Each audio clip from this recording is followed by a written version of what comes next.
refuge.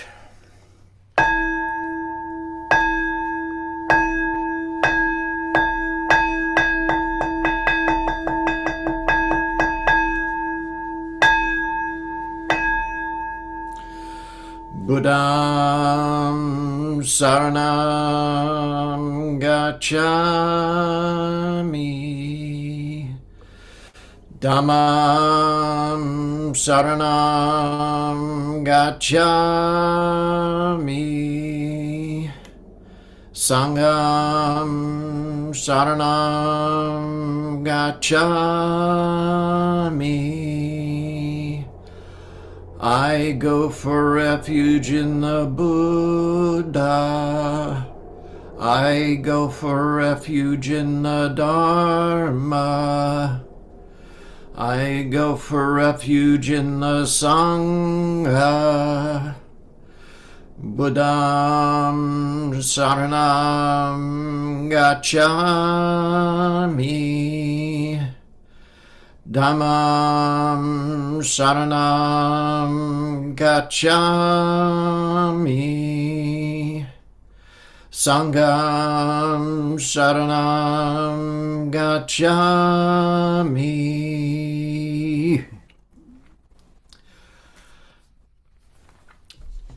So, we'll start with our usual 15 minutes of seated meditation. But to get us rolling,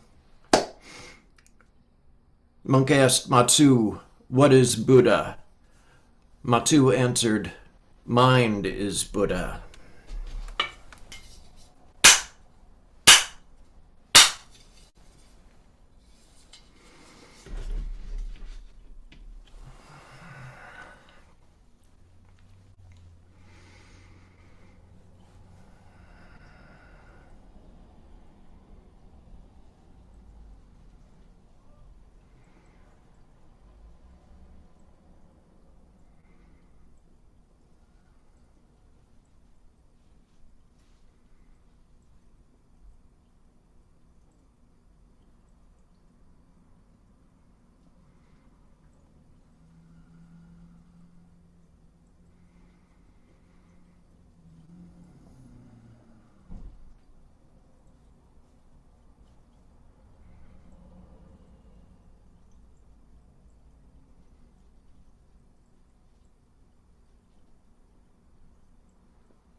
All right, so let's chant the Gatha on opening the sutras. This Dharma, incomparably profound and minutely subtle, is rarely encountered, even in hundreds of thousands of millions of ages. Now we see it, hear it, hold and maintain it. May we completely realize the true mind of all Buddhas.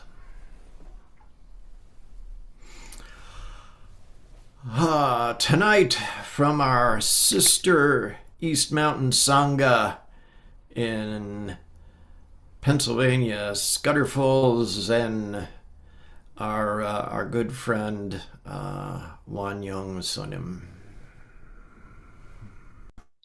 Howdy, friends.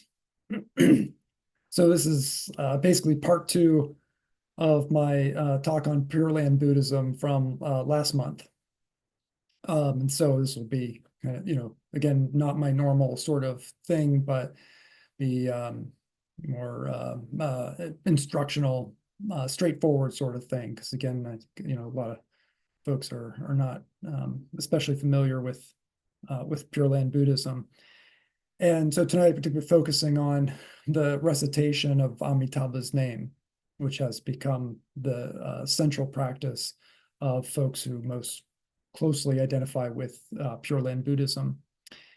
And just for starters, this is not the same as chanting a mantra normally. Right? So it is a bit of a different practice. And this practice really comes out of or is part of a broader practice of recollecting recollection of Buddhas, which is an old pre-Pure Land practice. And one big part of this was the visualization of a Buddha or a Buddha's Pure Land. So not necessarily Amitabha's Pure Land of Sukhavati, could be great many of them. Also the recitation of any Buddha's name, which, if you sutras and teachers say, if you recite the name of one, you recite them all. If you, through visualization of one, come to see a Buddha, you come to see all of them. And over time, the recitation of, as opposed to visualization, recitation became the central practice, the dominant practice, and in particular, the recitation of Amitabha Buddha's name became dominant for what became called Pure Land, although in Korea it seems Guanyin is just as important as Amitabha Buddha. More people probably chant her name than well, I don't know, may chant her name more than Amitabha's name. I've never seen a survey. But for some folks who identify with Pure Land Buddhism more particularly, the recitation of Amitabha's name has, in fact, supplanted any other practices. Even for some folks, even supplanting things like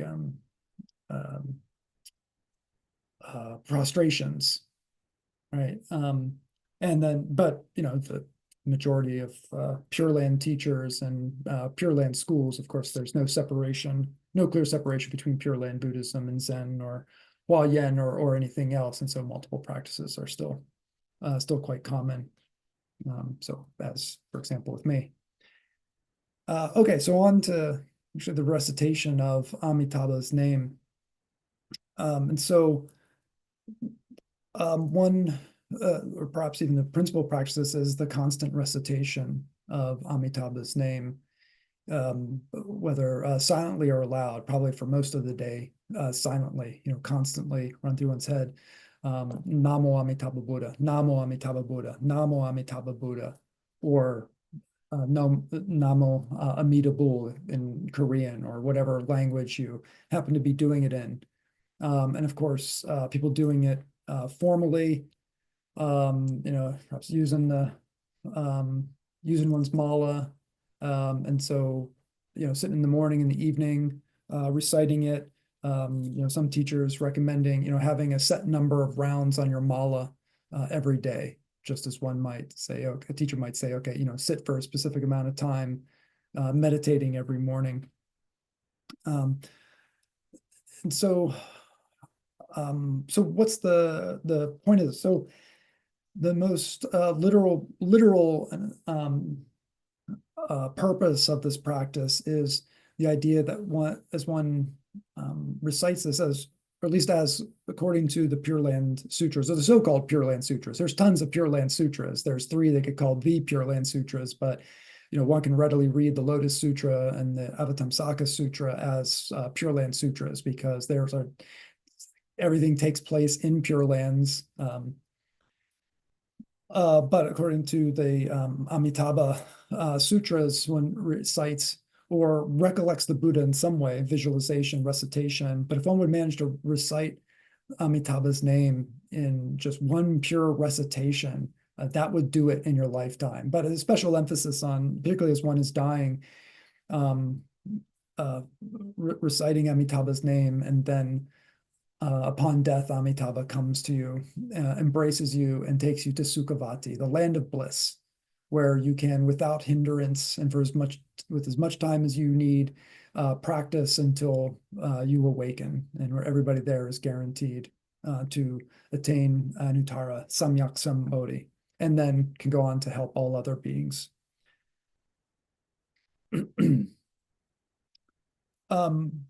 But there are multiple approaches to Pure Land Buddhism, and so the mind-only school of Pure Land approaches this quite differently.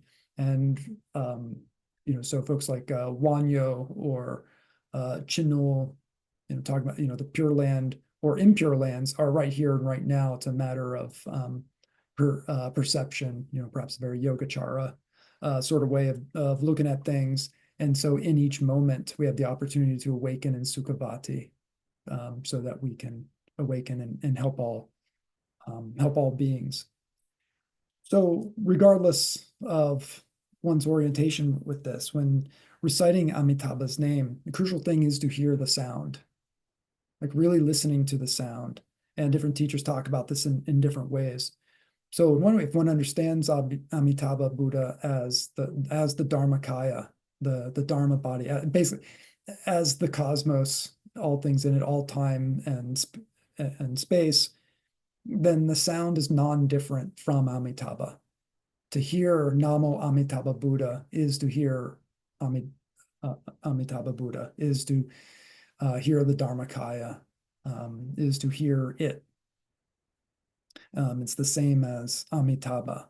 And so you are hearing Amitabha itself whenever you hear that sound. And of course, that goes for everything then. Hearing my voice right now is hearing Amitabha Buddha. Feeling the chair or the cushion under your butt, that sensation is Amitabha Buddha, of course. Another way of hearing the sounds, teachers talk about it as as sort of a reversal in hearing Amitabha's name. In fact, even though one is reciting it, it is Amitabha Buddha calling to you. And again, if the sound and Amitabha are non-different, then of course that's happening. Other folks talk about it as, when calling out Amitabha's name, reciting it as the child crying for its parent. Babies, little kids cry to get that to get the attention. You need help. You still don't know much about how to express oneself, and crying brings the mother.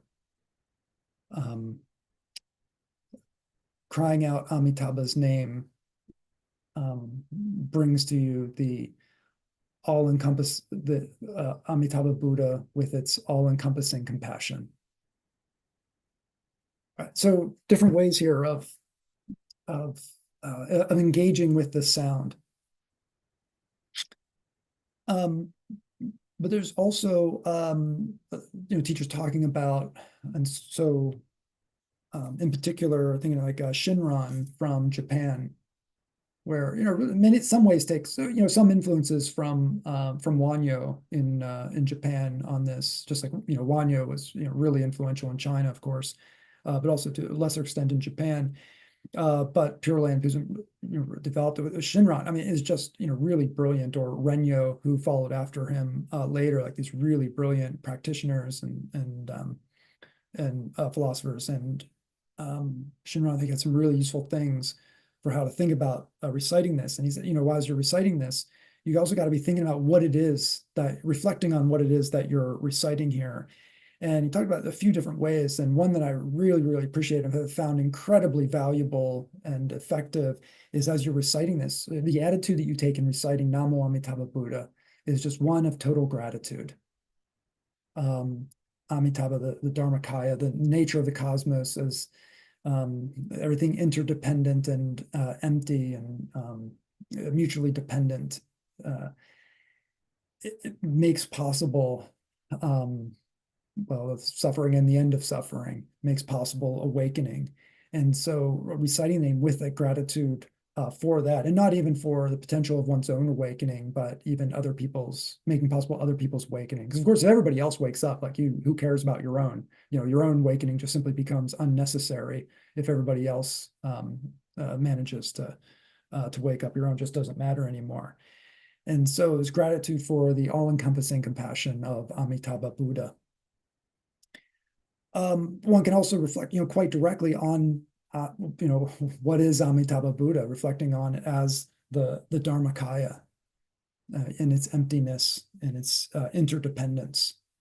And so imagine just, constantly reciting in one's head as one goes about one's business, Namo Amitabha Buddha, and constantly reflecting upon that. I'm sure you can see the usefulness of that. The third way, another thing I've found useful, I'm not sure I've seen anybody else talk about doing this, but I found very useful. And these, I've found all 3, 4, 5, however you want to categorize everything I've talked about, they interlace with one another. They end up being layers upon one another, not necessarily something you do one at a time. I probably did layer it first, starting off with the gratitude, and then other layers sort of come into it, and they build on one another and reinforce one another. But anyway, another one is the nature, self-power versus other power. So I talked about that last time. And you get someone like, Chinul talking about Pure Land practice. When he talks about reciting Amitabha's name or doing the visualizations, I mean, it really does strike me as just simply meditation and, not, actually particularly Pure Land. And, specifically, and so it might very much be in sort of the realm of self-power, what one's own efforts are taking you wherever, but then if you're chanting it for Amitabha to come and take you at death, sort of the attitude of it is very much a sort of other power thing. One is totally inadequate on one's own and relying entirely upon Amitabha Buddha for one's awakening. But I mean, probably, any of us here are probably thinking, well, self-power versus other power. Who is this self to have any power? Who is this other to have any power? And of course, the difference between the two collapses. And so as one is reciting this in the context of thinking about this seeming conflict between self-power and other power, how this, and reciting Amitabha's name with reflection upon it as the Dharmakaya, reflecting on it with this sense of gratitude, that boundary between self and other and self-power and other power can collapse. It becomes just one other layer in there, thinking about what it is that one is doing, and of course, who is there to be doing any of this falls apart. And so ultimately, I mean, one of the things to do with this is, in the end, giving up all purpose. Is why I think the emphasis on reciting with total gratitude is so powerful. It gives up purpose. It's just total openness, surrender. And so I think surrendering with total gratitude, I think, is probably the most important instruction that, from my experience of this, that I can offer. So Namo Amitabha Buddha, Namo Amitabha Buddha, Namo Amitabha Buddha, Namo Amitabha Buddha.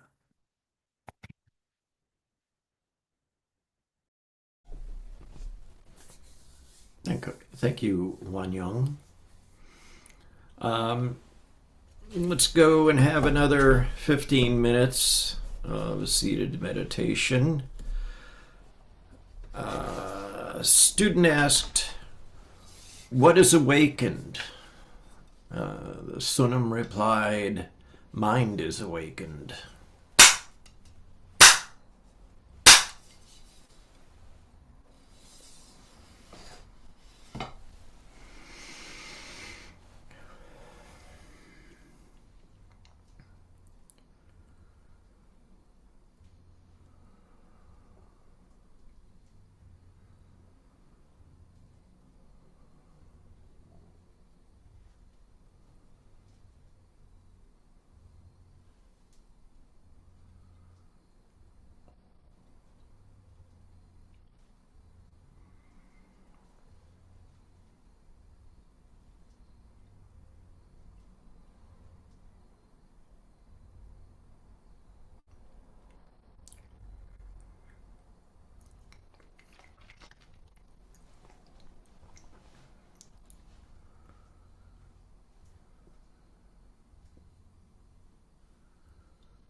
Okay, let us chant the Heart Sutra.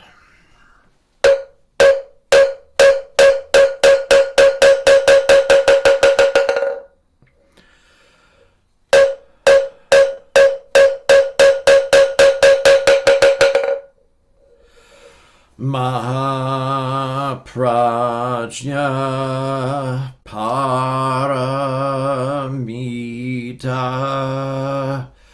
Hridaya Sutra Avalokiteshvara Bodhisattva, when practicing deeply the Prajna Paramita, perceives that all five skandhas are empty and is saved from all suffering and distress. Shariputra, form does not differ from emptiness. Emptiness does not differ from form. That which is form is emptiness.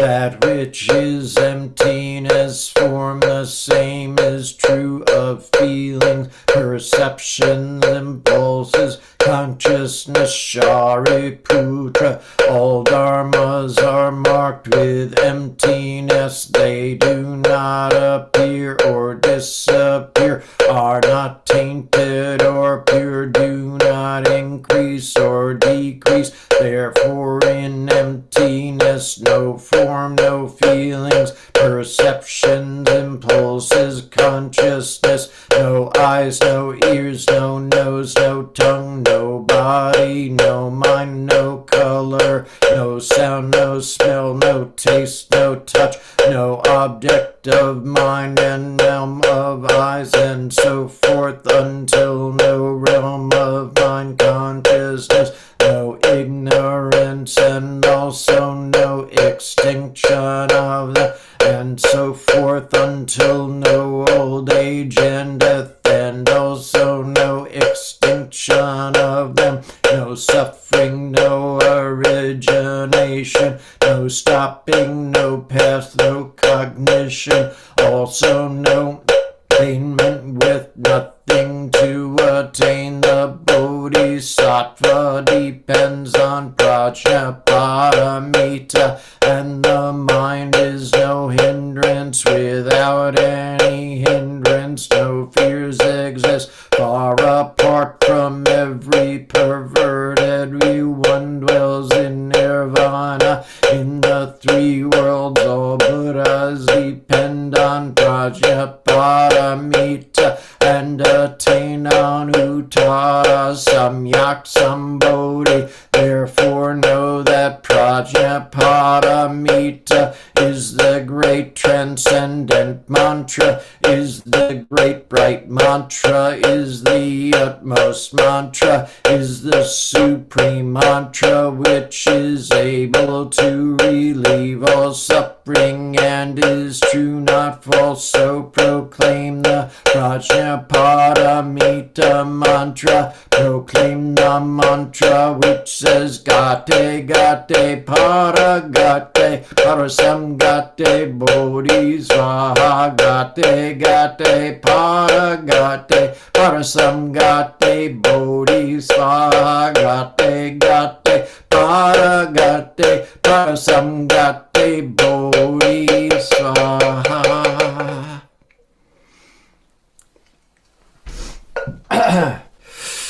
So, let's do our personal dedications of merit. This is where we dedicate whatever merit we might have, whatever merit is, for the sake of all beings, and in certain cases for specific people. And it's so that we don't fixate so much on ourselves.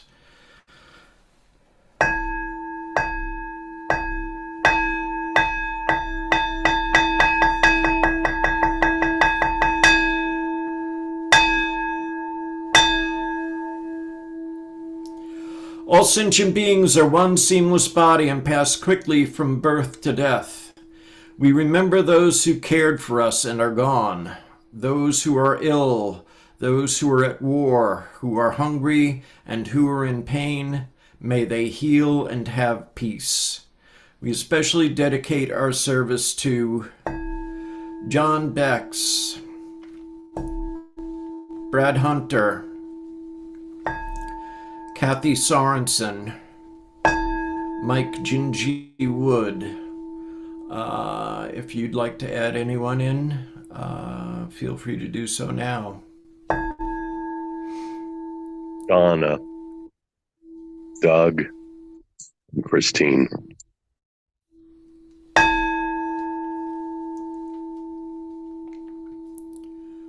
Joanne Sheridan, Bailey Sheridan, Clarice Ferreira, and all those suffering from war strife across the globe. Any others? Mark Billingsley. And anyone else?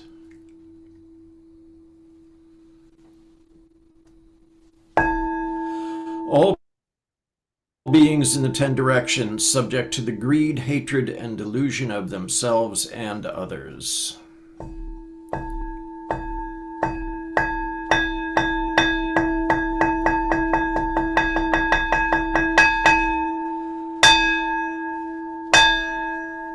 All Buddhas throughout space and time, all honored ones, Bodhisattva Mahasattvas, wisdom beyond wisdom, Maha Prajna Paramita.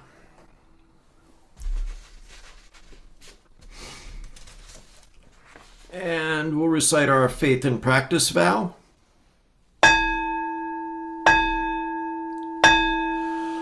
I will never retreat and will be firm in my mind in this correct Dharma. I will escape from the samsaric cycle of birth and death and definitely will see my original face.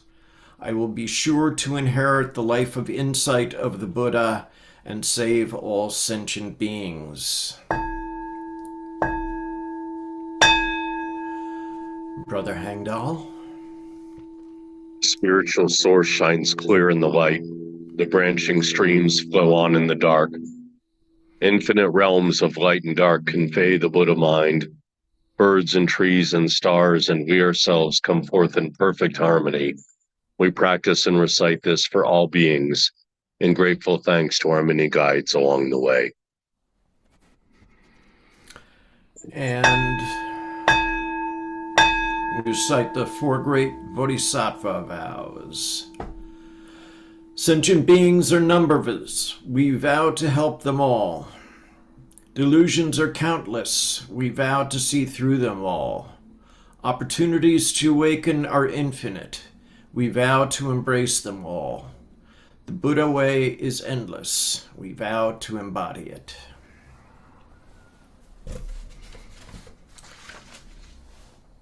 And since we've had a real big full moon in the last couple of days, it's going to be one of those evenings where we do our repentance, our atonement ceremony.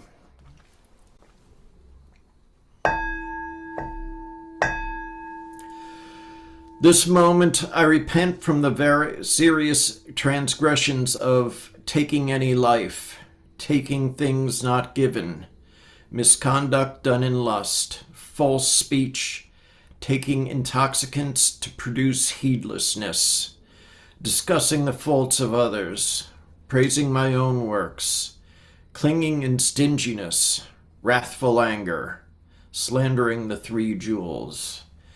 May all offenses accumulated during hundreds of eons now be totally consumed in an instant as fire burns dry grass, extinguishing all things until nothing remains. Our offenses have no self-nature, but arise only from our minds. If our minds are extinguished, then our offenses too will be destroyed. When both our minds and our offenses are extinguished, both are seen as empty, and this is termed the true repentance.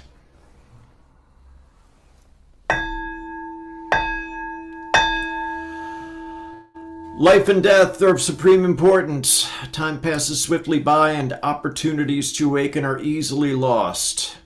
Strive to realize your true nature, and do not squander your time by night or day.